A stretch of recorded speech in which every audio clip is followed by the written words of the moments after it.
Thanks for joining us on Wisconsin Tonight. Well, many lives changed forever in October of 2012. Radcliffe Houghton burst into the Azana Spa in Brookfield and started shooting. And now one of the women who survived is telling her story for the very first time. She talked to our own Susan Kim, and Susan joins us now. Susan. Good evening, guys. Thanks very much. 3 Azana employees were killed. The gunman's wife, Zena Daniel, Malin Lind, and Carrie Roebuck. One of the 4 women who was shot and survived tells us about the terrible scene inside the spa for the very first time. I got to work. I opened the salon that day. Sarah Maldonado was a nail technician at Azana. The 33-year-old will never forget that Sunday morning in October when Radcliffe Houghton walked through the door. What did you see? Him, fully, whole body. He was standing right in front of me, right next to the table, and he had his gun in hand, just pointed straight at us and told us all to get down on the ground. Sarah and the others did as they were told, but Houghton still fired. And he shot you? Mm-hmm. I actually begged for my life and told him, please, Rad, I'm pregnant. And it didn't matter. He still shot me. I saw him shoot my client. I saw him shoot my friends. I saw everything. Her best friend, Carrie Roebuck, died next to her. How do you think you survived? I honestly believe it's because of my baby. Every time I sat there and I could feel, I had a towel and I wrapped it around my neck and it was saturated. And I kept thinking, if I'm losing this blood, my baby's losing this blood. And I need to get out of here before my baby dies. She was shot 3 times, but managed to get into another room and call 911. Both she and her baby did survive. What was it like to kiss your son for the first time? A miracle. Meet Elias. He's telling his story too. Do you enjoy him every single second? Every second, every minute. Sarah's recovery has been very difficult. She's been diagnosed with post-traumatic stress and extreme depression. She has the support of her family. However, she also has regrets. I think, why didn't I do more? I have survivor's guilt. How come I couldn't save my friends? It's similar to what survivors of Columbine are going through. She was inspired to do something after watching their story on a recent episode of Dateline. It's been 15 years, and they're still struggling. They're still having a hard time every day.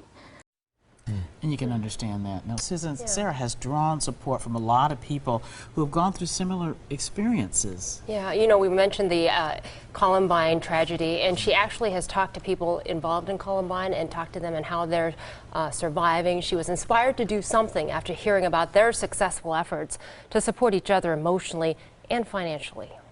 Anything I can do to help, to take away just a day of anxiety, a day of pain, of medical bills, anything, rent, mortgage, anything that's piling up for these girls so that they can have some sort of relief. That's what I want to do. You can tell that she is still struggling with all this. She hasn't been able to go back to work, right? No, she hasn't gone back to work. It's been a year and a half. She has not been back inside the salon.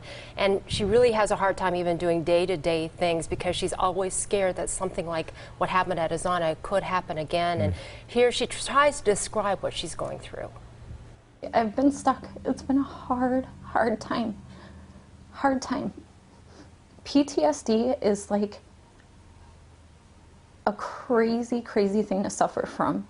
It affects your family, it affects you. I want my life back. I want to go back in time. I want to be the person I was. I want to go to work every day. I want to be happy. And it's just not reality. It's not how it works. And you know, we have the 3 other victims who were shot who survived as well. And we can see how emotional Sarah is. She says at least 2 of the other people who were injured were employees. And she says they're having a hard time too. They haven't been able to get back to work. And she knows that she isn't alone in this in terms of her effort to recover. And what's amazing is she really is decided to put this on the forefront of her mission. She wants to help the other people, the other victims. Yeah, I mean, I feel like she's come to a point in her life where she can at least try to do something like this, and she saw that special on Dateline and was like, I want to try to do something. So she wants to try to get a support group together for the women who survived. She's also trying to raise money to cover long-term health care costs for the 4 survivors. So she has started a GoFundMe site, and we put that information on our website, WTMJ-TV.com, and you can read more about Sarah's story there. She shares a lot of insight, and if you would like to donate to help, that option is also available.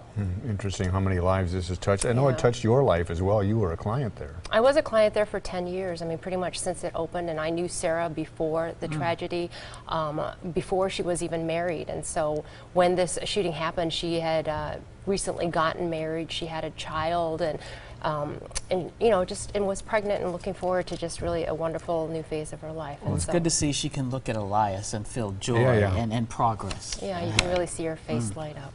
Susan, thank you for coming in. Yeah, very nice. Very and touching and powerful tough story to do, too, and tough to see how much they are still struggling after a year and a half. Yeah, and I want to say Sarah was amazing, too, to just have the bravery. I mean, she was wonderful to tell her story. That's not easy to do. That took a lot of courage. Susan, thank you very much. You're welcome. Thank you.